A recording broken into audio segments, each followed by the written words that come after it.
At it again, and we've got one here from Dr. Steve Turley. Go subscribe to his YouTube channel. That's where this video is coming from. So big shout out to Dr. Steve Turley. All right, but this seems to be an interesting one with Mel Gibson apparently exposing some folks.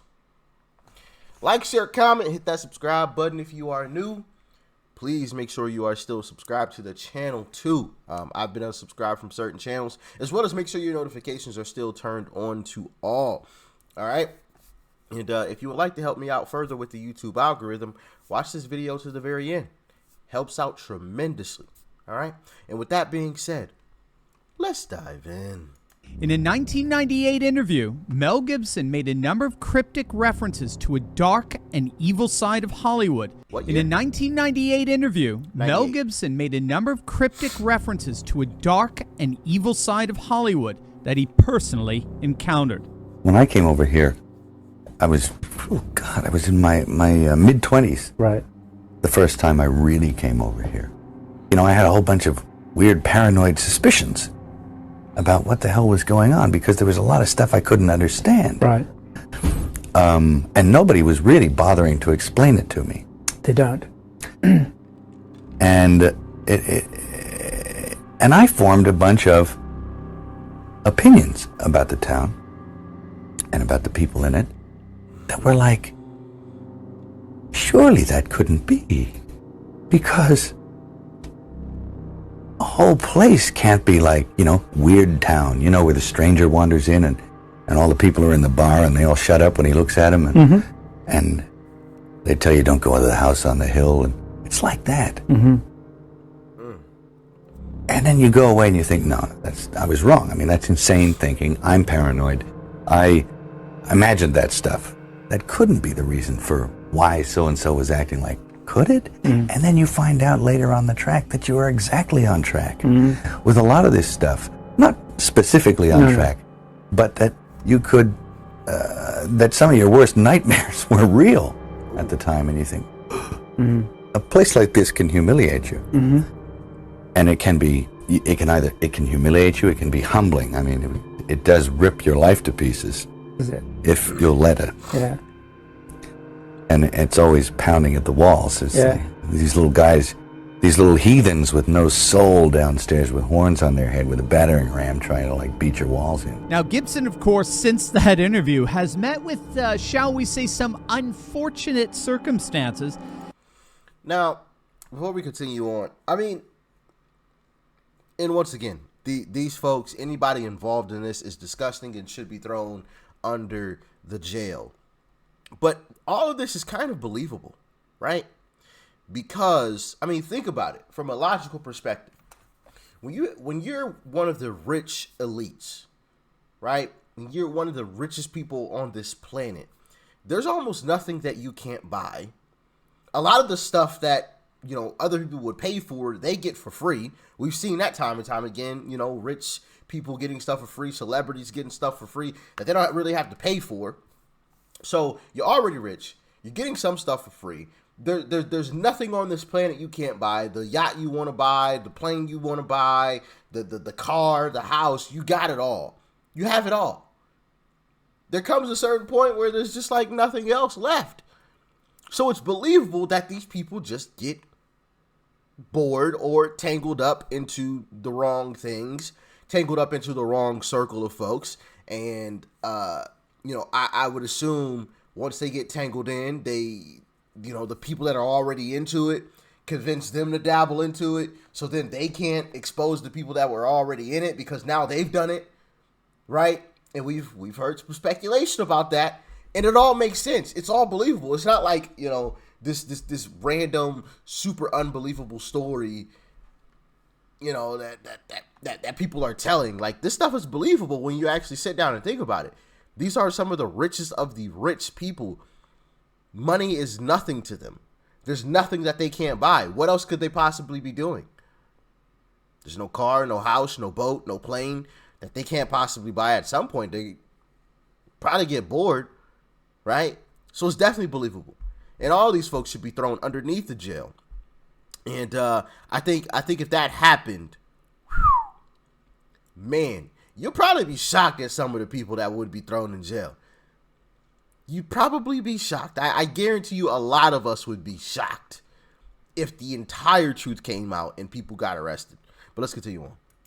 His reputation was soiled after 2006 drunk driving arrests when he made widely publicized anti-Semitic remarks, which have tarnished his reputation among Hollywood insiders ever since. And yet, Gibson appears to have come out from that reputational slander rather undaunted. He was seen of late standing up and saluting President Trump at a recent UFC championship fight, and he's been pictured posing with Kari Lake in Arizona. But now we're getting reports that Gibson is preparing to release a groundbreaking 4-part documentary series that'll shed light on the hidden world of a global sex trafficking ring. According to Newsweek, this shocking revelation is expected to expose the industry's staggering annual revenue of $34 billion. If you can believe it, that's an amount that surpasses the yearly earnings of the airline industry. Here's Tim Ballard of Operation Underground and one of the leading figures in the global fight against child trafficking. Ukraine. Got a phone call from Mel Gibson. He actually did the final edit of The Sound of Freedom. That's how we know each other, but not well enough that I'd be getting phone calls. And he told me that he was in Budapest at the time. This was right hours after the invasion, and he said he supports a bunch of orphans in Ukraine, and he was worried about them, and he asked if I could help get them out. So now I've got 12 from my wife, I got 13 others from Mel Gibson, and I'm thinking, okay, I got this list of kids I got to get out. I told Mel, I said, you got to help me. This is going to be expensive. I won't ask you for direct donation, but can you help me film this? Let's film what's happening so we can get people to understand and they can support us. He said, no problem. He helped us get set up and started filming. 4 months later, what I thought was going to be maybe a documentary about Ukraine ends up being a 4-part docuseries that's almost done. It's being produced by DNA Films and executive produced by Tony Robbins.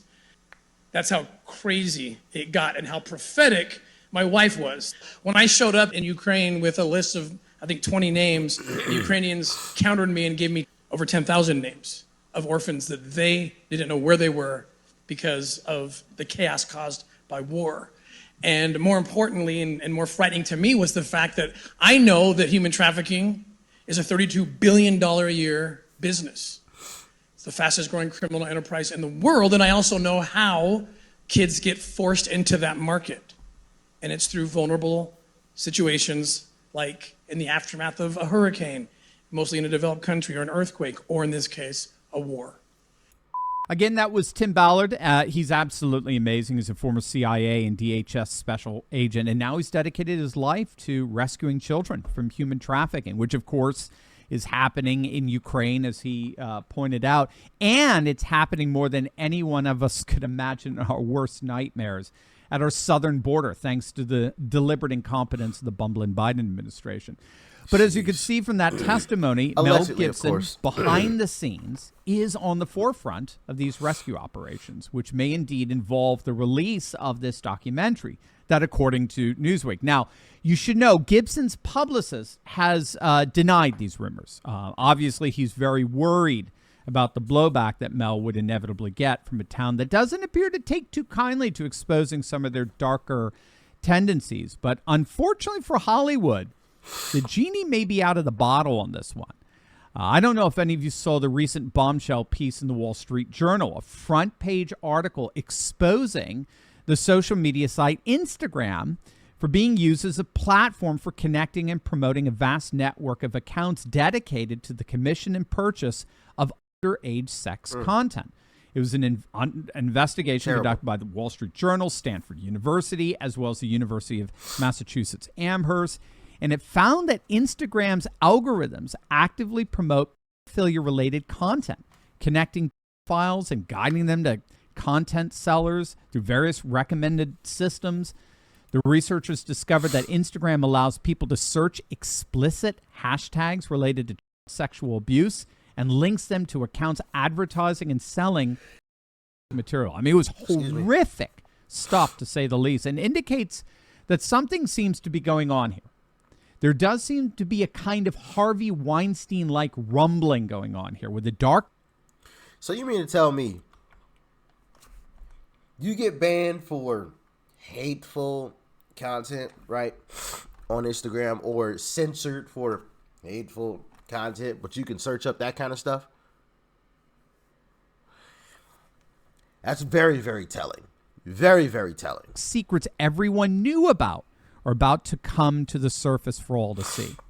So regardless of whether Mel Gibson goes through with this or not, it does appear that the cat is out of the bag, and some pretty seedy behavior among our ruling elite is about to come to much deserved light.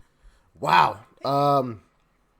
Very interesting and concerning and scary stuff right there. I mean, I couldn't imagine, the parents of these children, right, waking up one day and realizing your kid isn't there, or, just having to deal with that, has to be absolutely heartbreaking. Protect y'all kids, man. Protect them at all costs. At all costs. I mean, this stuff is absolutely disgusting. And I just don't understand. Well, I guess in part I do understand. Not saying that it's good, obviously, but it's just like, kids, son. There's plenty. Maybe that's the problem. I was going to say there's plenty of women out there, grown men, that's down with the get down. Whatever you down with, they down with. Grown folks, right? Grown people. Down with the get down. Down with the, getting the cheeks clapped, or, whatever. And you choose kids.